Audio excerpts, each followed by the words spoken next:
Hello everyone. In this video, we are going to compare Jump Desktop and Parsec. Let's start with Jump Desktop. This tool is built mainly for professionals, office workers, and developers who need secure and stable remote access to their computers. It uses the Fluid protocol and also supports RDP and VNC connections, which makes it flexible across different systems and use cases.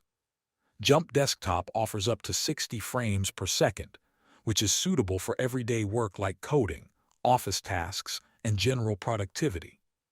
It also handles resolution automatically, so the display adjusts smoothly when switching devices.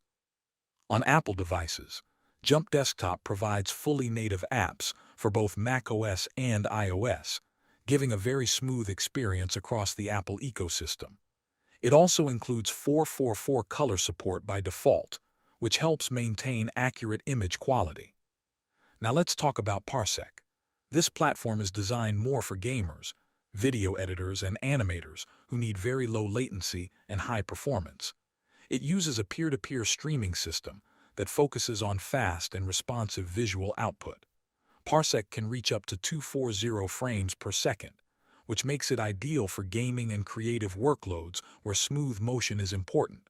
However, resolution control depends more on the host and client device settings, so it may require manual tuning. While Parsec works on macOS and iOS, its iOS support is more limited compared to Jump Desktop. Also, 444 color support is only available with the paid Warp plan. Overall, Jump Desktop is better for professional remote work, while Parsec is stronger for gaming and high-performance creative tasks. Thanks for watching.